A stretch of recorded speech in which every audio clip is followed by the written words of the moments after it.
YouTube চ্যানেলে সকলকে স্বাগতম। আজকে আমরা আবার একটি নতুন ভিডিও নিয়ে চলে এসেছি। আজকে আমাদের আলোচ্য বিষয় হচ্ছে হান্টার কমিশনের প্রাথমিক শিক্ষা ক্ষেত্রে সুপারিশ অথবা হান্টার কমিশনের প্রাথমিক শিক্ষা সম্পর্কিত সুপারিশ আলোচনা করো। অথবা দিয়ে প্রশ্নটা আবার আছে, হান্টার কমিশন কত খ্রিস্টাব্দে গঠিত হয়? হান্টার কমিশনের সুপারিশ অনুযায়ী দেশীয় শিক্ষা ও প্রাথমিক শিক্ষা সম্পর্কে আলোচনা করো। প্রশ্নটি উত্তর আমরা বিস্তারিতভাবে আলোচনা করব। তো তোমরা যারা চ্যানেলটিতে নতুন আছো, চ্যানেলটি সাবস্ক্রাইব করো এবং পাশে থাকা বেল আইকনটিকে ক্লিক করো, যাতে আমাদের আরও নতুন নতুন ভিডিওর নোটিফিকেশান তোমাদের কাছে পৌঁছে যায়। ঠিক আছে, তোমরা প্রথম থেকে শেষ পর্যন্ত দেখতে থাকো, ভালো লাগবে। আর তোমরা জানো যে তোমাদের পরীক্ষা কিছুদিনের মধ্যেই ঘোষণা হয়ে যাবে। বিশেষ করে যারা হচ্ছে সেকেন্ড সেমিস্টারে পড়ছো তাদের জন্যই ভিডিওটি তৈরি করা হয়েছে। কারণ তোমাদের সিলেবাসের MC4 অর্থাৎ EDC-MG যে 4 পেপারটি আছে, সেই পেপারে তোমাদের হান্টার কমিশন আছে। ঠিক আছে, তো এই প্রশ্নটা তোমরা পরীক্ষার জন্য ভালো করে দেখে নেবে। এখান থেকে যদি আসে তোমরা পরীক্ষায় ভালো করে লিখতে পারবে। তোমরা শুরু করি। হান্টার কমিশনের সুপারিশ।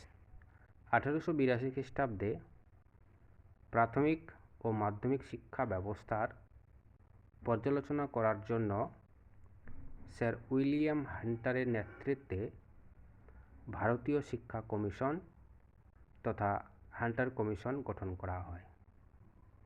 এই কমিশন তৎকালীন প্রাথমিক শিক্ষার একটি শোচনীয় চিত্র তুলে ধরে। এই শিক্ষার প্রসারের জন্য কতগুলি সুপারিশ করেন।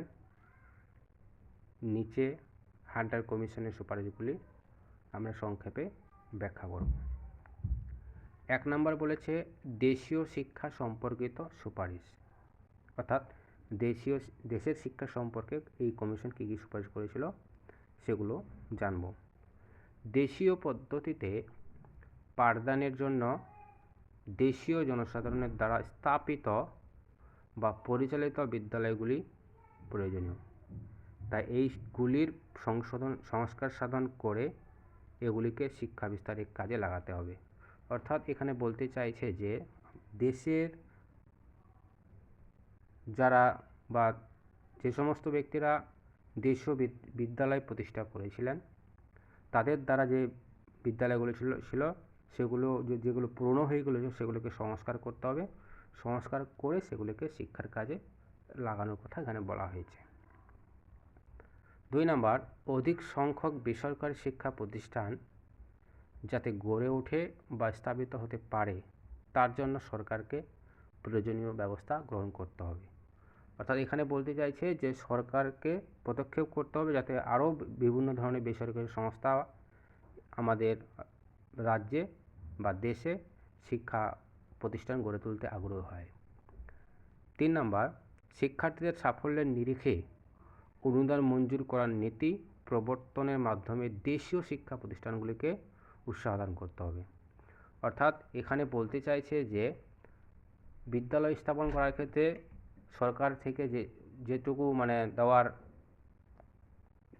প্রয়োজন, বিশেষ করে অর্থ দেওয়া প্রয়োজন, সেগুলি শিক্ষা প্রতিষ্ঠানগুলিকে দিতে হবে যাতে তারা আরও ভালো ভালো শিক্ষা প্রতিষ্ঠান গড়ে তুলতে উৎসাহিত হয়। 4 নম্বর, যে সমস্ত অঞ্চলে স্থানীয় বোর্ড বা মিউনিসিপ্যালিটি বর্তমান, সেই সকল স্থানে ওই কর্তৃপক্ষকেই দেশীয় বিদ্যালয়গুলির ব্যয়ভার চালানোর জন্য অর্থের ব্যবস্থা করতে হবে। অর্থাৎ এখানে বলতে চাইছে যে পৌরসভা এলাকার অধীনে যে সমস্ত স্কুলগুলি বা বিদ্যালয়গুলি স্থাপন করা হবে তার ব্যয়ভার স্থানীয় পৌর প্রশাসন বা স্থানীয় যে বোর্ড থাকবে তাকেই বহন করতে হবে। 2 নম্বর পয়েন্ট, প্রাথমিক শিক্ষা সম্পর্কিত সুপারিশ। 1854 খ্রিস্টাব্দ থেকে শুরু করে 1882 খ্রিস্টাব্দ পর্যন্ত ভারতে প্রাথমিক শিক্ষার প্রসার তেমনভাবে ঘটেনি। তাহলে উডের ডেস্ক বেঞ্চ 1854 হয়েছিল, সেই সময় থেকে শুরু করে 1882 খ্রিস্টাব্দ পর্যন্ত আমাদের দেশের যে শিক্ষা ব্যবস্থা ছিল সেই শিক্ষা ব্যবস্থার তেমন কোনো প্রসার বা বৃদ্ধি ঘটেনি। সেই কারণেই হান্টার কমিশন প্রাথমিক শিক্ষার উপর বিশেষভাবে নজর দিয়ে অনেকগুলি মূল্যবান সুপারিশ লিপিবদ্ধ করেন। এখানে সংক্ষেপে সেই সুপারিশগুলি আমরা আলোচনা করব। এ নাম্বারে বলেছে শিক্ষা নীতি সম্পর্কিত সুপারিশ। এর আবার 1 নাম্বার দিয়েছে যে প্রাথমিক শিক্ষাকে মাধ্যমিক শিক্ষাক্রমের প্রস্তুতি পর্ব হিসেবে বিবেচনা না করে এটিকে একটি স্বয়ংসম্পূর্ণ শিক্ষা ব্যবস্থায় শিক্ষা পর্যায় হিসাবে গণ্য করতে হবে। ঠিক আছে। 2 নাম্বার বলেছে এর মূল উদ্দেশ্য হবে সাধারণ মানুষকে ন্যূনতম শিক্ষা দান করা। 3 নাম্বার প্রাথমিক শিক্ষার উন্নয়নের জন্য সরকারকে আরও বেশি সক্রিয় হতে হবে। বি নাম্বার প্রশাসনিক সম্পর্কিত সুপারিশ। প্রাথমিক শিক্ষার প্রশাসনিক কার্য পরিচালনার ভার জেলা বোর্ড ও মিউনিসিপ্যাল বোর্ডগুলির উপর ন্যস্ত করতে হবে। 2 সরকারি প্রাথমিক বিদ্যালয়গুলির পরিচালনার ভার শিক্ষা বোর্ডের উপর ছেড়ে দিতে হবে। সি নাম্বার পয়েন্ট অর্থ সম্পর্কিত সুপারিশ। 1 নম্বর বলেছে জেলা বোর্ড এবং মিউনিসিপ্যাল বোর্ডগুলিকে প্রাথমিক শিক্ষার পরিচালনা ও বিকাশের জন্য আলাদা তহবিল গঠন করতে হবে।